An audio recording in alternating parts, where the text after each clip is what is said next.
Hello everyone, welcome to texture math.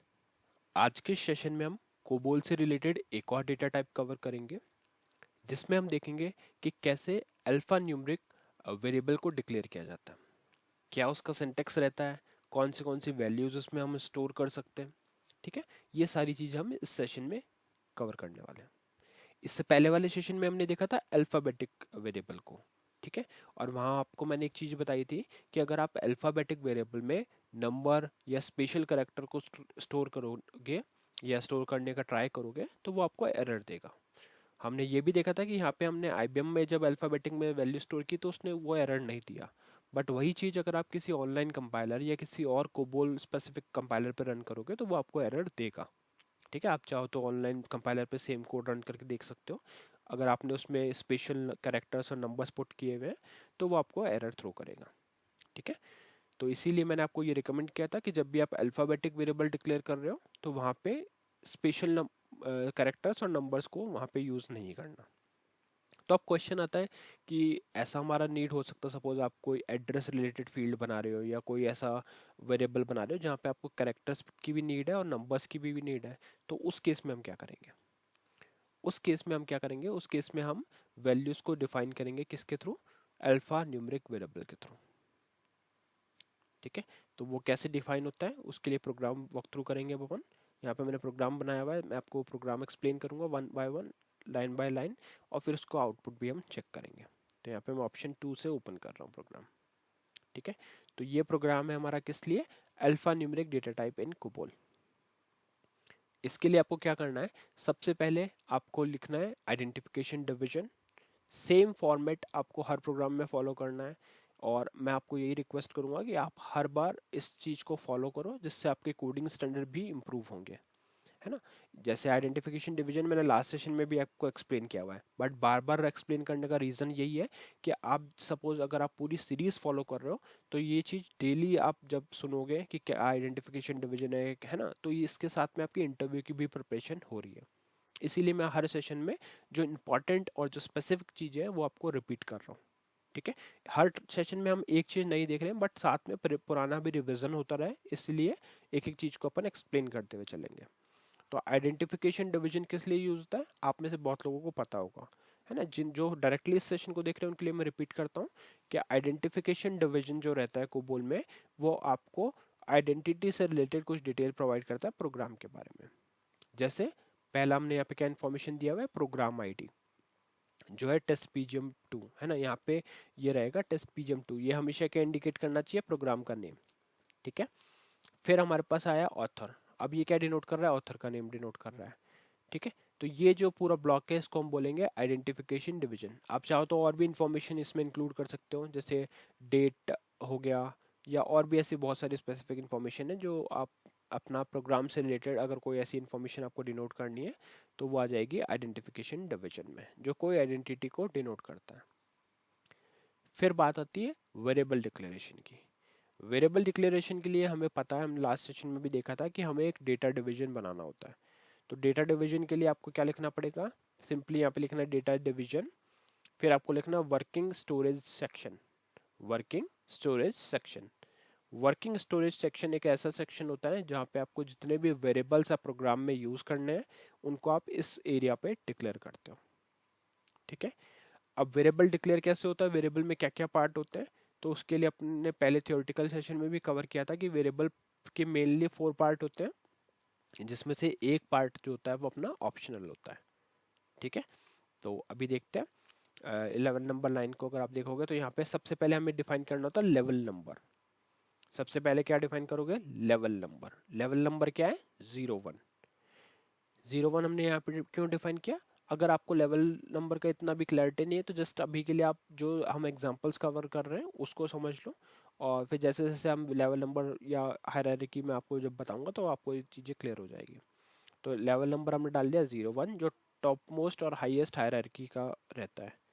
फिर आपको define करना होता है डेटा नेम। डेटा नेम मतलब आपको उस जगह पे डेटा, आपका जो वेरिएबल है उसका नेम स्पेसिफाई करना होगा। तो यहाँ पे हमने क्या स्पेसिफाई किया? Customer address.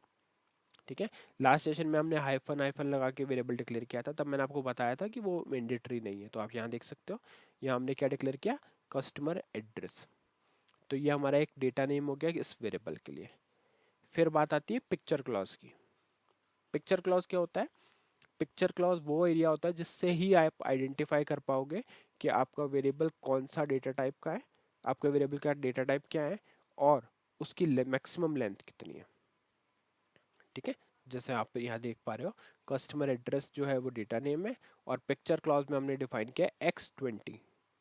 तो x क्या रिप्रेजेंट कर रहा है? x रिप्रेजेंट कर रहा है अल्फा न्यूमरिक को, x रिप्रेजेंट कर रहा है अल्फा न्यूमरिक को, और 20 रिप्रेजेंट कर रहा है मैक्सिमम लेंथ को, कि इस वेरिएबल में आप मैक्सिमम वैल्यू कितनी स्टोर कर सकते हो? 20 कैरेक्टर्स ही ये स्टोर कर सकता है।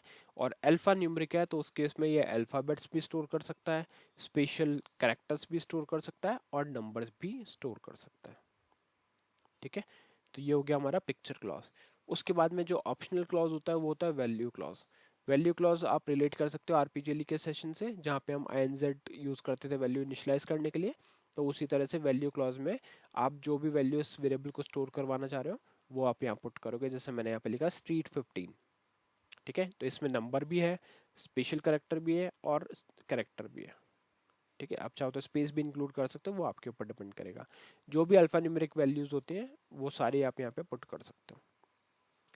तो अब ये वाला जो ब्लॉक बना अपना वो बना डेटा डिवीजन ब्लॉक। इसमें हमने क्या किया? वेरिएबल डिक्लेयर किया। वेरिएबल डिक्लेयर कैसे किया? सबसे पहले हमने लेवल नंबर डिफाइन किया, फिर हमने डेटा नेम डिफाइन किया, फिर पिक्चर क्लॉज और फिर लास्ट में ऑप्शनल था जो वैल्यू क्लॉज। तो इस पूरे ब्लॉक को हम क्या बोलेंगे? Data division block. इसी तरह से आप चाहो तो और भी वेरिएबल इसमें डिक्लेयर कर सकते हो working section, working storage section के अंदर। ठीक है, एक बार वेरिएबल डिक्लेयर हो गया तो उसको वेरीफाई करने के लिए हम प्रिंट करेंगे। तो यहाँ पे मैंने प्रोसीजर डिवीजन बनाया। प्रोसीजर डिवीजन के अंदर हम डिस्प्ले कमांड की हेल्प से कस्टमर एड्रेस को प्रिंट करवा रहे हैं जो हमारा वेरिएबल है, और लास्ट में स्टॉप रन चलाया है जिससे पता चलेगा कि प्रोग्राम जो है वो हमारा यहाँ पे टर्मिनेट हो रहा है, एंड हो रहा है। ठीक है, आई थिंक अब आपको ये पूरा फॉर्मेट समझ में आ गया होगा कि कैसे हम एक वेरिएबल डिक्लेयर करते हैं जो अल्फा न्यूमेरिक वैल्यू को होल्ड कर सकता है। तो अब इस केस में अगर हम प्रोग्राम को कंपाइल करेंगे और कॉल करेंगे तो आपको आउटपुट मिलेगा स्ट्रीट 15। और ये कोड अब अगर आप किसी ऑनलाइन कंपाइलर पे भी रन करते हो तो वहाँ पे ये आपको एरर नहीं देगा। बट अगर आप अल्फाबेटिक में इस तरह की वैल्यूज लिख के कहीं बाहर वाले कंपाइलर पे या कोबोल स्पेसिफिक कंपाइलर पे चलाओगे तो वहाँ पे वो एरर देगा। क्यों? क्योंकि वो अल्फाबेटिक है, और अल्फाबेटिक किससे रिप्रेजेंट होता है? ए से। अल्फा न्यूमरिक किससे रिप्रेजेंट होता है? एक्स से। तो अगर आपने एक्स यूज किया हुआ है तो उस केस में आप स्पेशल कैरेक्टर्स और नंबर्स भी यूज कर सकते हो।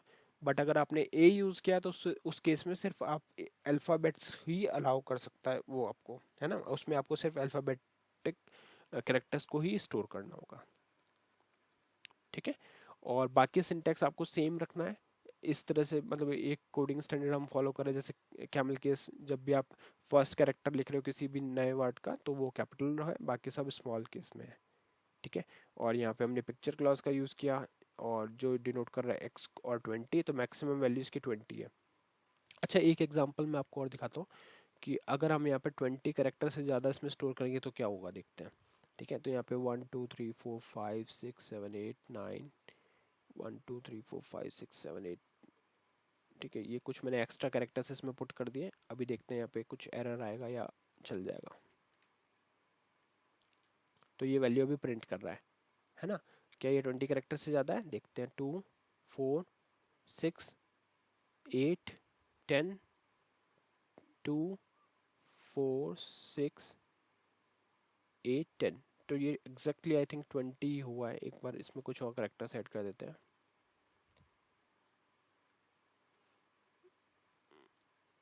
फिर इसको कंपाइल करते हैं। वो क्या ट्रंकेट कर रहा है वैल्यू, चेक करेंगे। 1 2 तक इसने वैल्यू को प्रिंट किया और हमारा वैल्यू क्या है? 1 1, है ना? तो इस वजह से देख रहे हो आप, ये यहाँ तक की वैल्यू को प्रिंट कर रहा है 20 कैरेक्टर्स को ही, उसके बाद की वैल्यू इसने ट्रंकेट कर दी। बट जब यही चीज़ आप किसी कोबोल स्पेसिफिक कंपाइलर पर रन करोगे तो वो ट्रंकेट नहीं करेगा, वो आपको एरर दे देगा, क्योंकि आप इसमें उस जो इसकी मैक्सिमम वैल्यू है उससे ज़्यादा आप इसमें वैल्यू स्टोर कर रहे हो। जैसे यहाँ से काउंट करोगे 2 3 4 5 6 7 8 9 10 11 12 13 14 15 16 17 18 19 20। तो वो यहाँ तक की वैल्यू को प्रिंट करा था जो स्पेसिफिक है। जो 20 कैरेक्टर मैक्सिमम थे उतना ही वैल्यू उसमें स्टोर कर रहा था, बाकी वैल्यू को इग्नोर कर रहा था, है ना, बट एरर नहीं दिया।